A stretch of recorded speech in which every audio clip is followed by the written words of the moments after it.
access in school from 73rd to 74th place.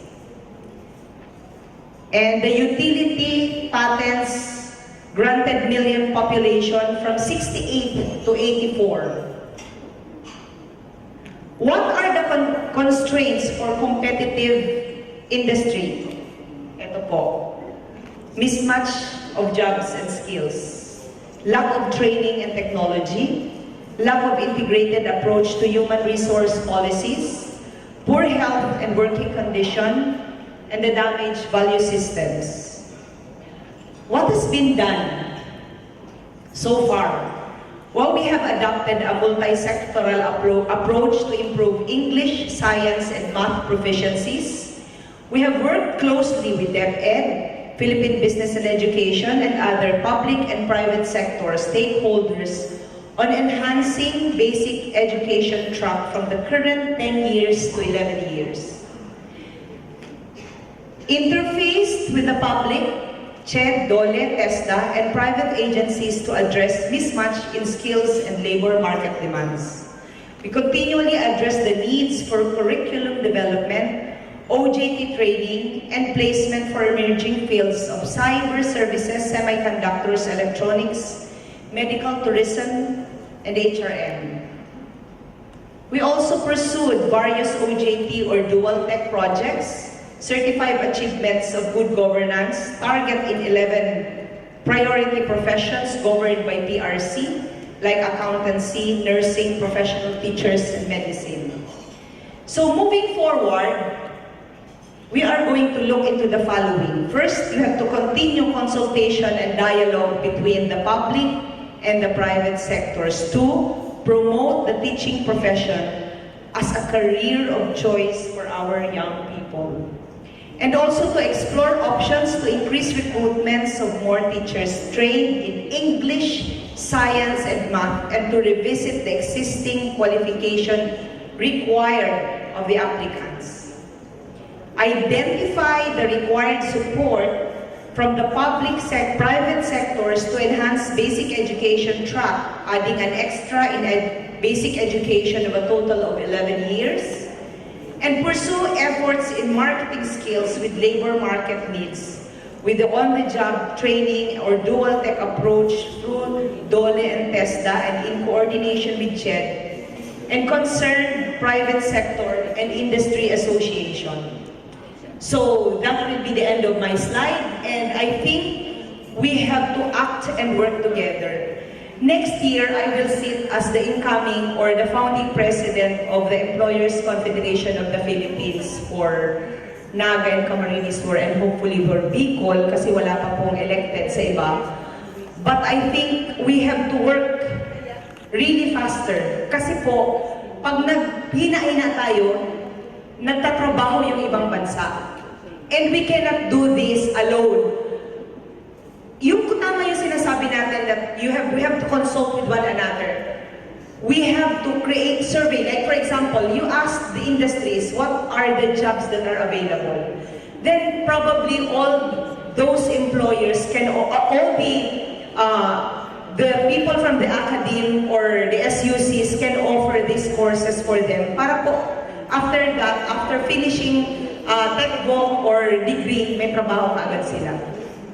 So hopefully, we could work together and help one another for a competitive education for the Philippines. Thank you and good afternoon.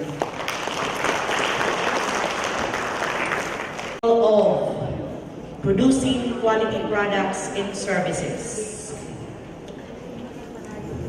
May we call once again Director Bernal to be assisted by Dr. Binoya Mamseli, Council, Commission on Higher Education, and the Bicol Foundation for Higher Education. 2. Clarin P. Tobias, President, Metro Naga Chamber of Commerce, for sharing the Bicol Competitiveness Plan to regional leaders of higher education, technical and vocational education, and the basic education sectors in Bicol during the 2nd Regional Higher Education Summit 2013 with the theme, Engaging Higher Education Towards Sustainable Development and Inclusive Growth in the Bicol Region. given this 14th day of November 2013 at Oriental Hotel, Legazpi City, during the Regional Higher Education Summit 2013. Signed, Attorney Romeo C. Escandor, the Regional Director and RDC Secretariat, Pelea Patre M. Lauraya, PhD, Bicol Foundation Higher Education and Bicol University President,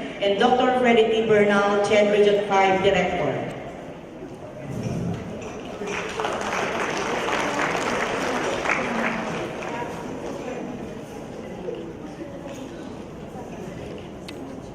Person is currently the Senior Vice President and Dean of the Development Academy of the Philippines Graduate School of Public and Development Management.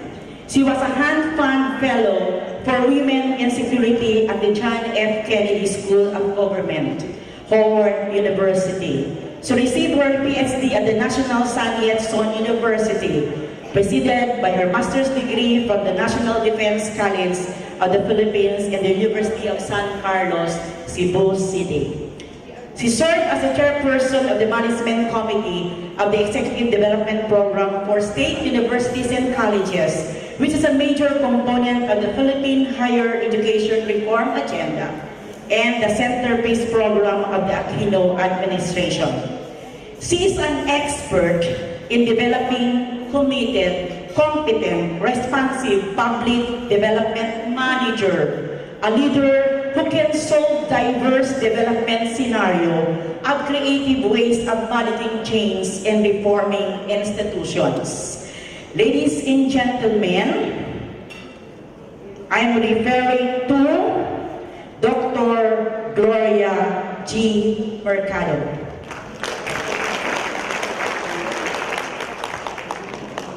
Maraming salamat. Pag ina-introduce ako ng gano'n, nininervyos ako. But this is actually home for me. I was a teenager. We were probably 19 years old when we were running around Bicol. Deathless, parang hindi kami natatakot because we were in a program called Medium and Small Scale Industries Coordinated Action Program. Kami ni Faye. For someone who's from Bicol, would be assigned in Mindanao. So Faye was assigned in Usamis, and I was assigned both in Albay and in Catanduanes. So this place is very special for a person who has so much love for this country.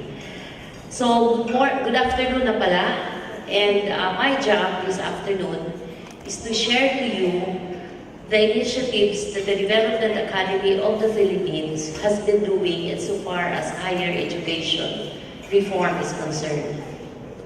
On the onset, I'd like to admit that in 2011, we were called by the Department of Budget and Management on December 27 to receive part of the disbursement accelerated plan.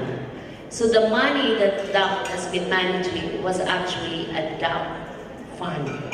But one thing I could be very proud of, and I can stare at everyone else's eyes, is that the money that was given to the AP has been judiciously managed. In fact, the fund that was given to us of 165 billion, our marching orders was only to train 500 state university leaders and to finish the fund on 2012.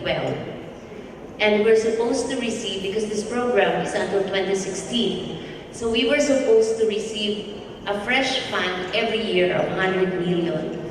But on 2013, we informed DBM that we still have half of the fund that was given to us on 2011. So we did not receive the fresh fund in 2013. So we will only receive that in 2014. So we did not only train 500 state university leaders, but we actually reached the level of 3,000. DAP, as you know, I think my president stood here this morning, has informed you that we are not part of the government, of the GAA. We don't get subsidy, or we are not part of the government budget. We earn our own money. So with that, our program that we're currently holding is the Executive Development Program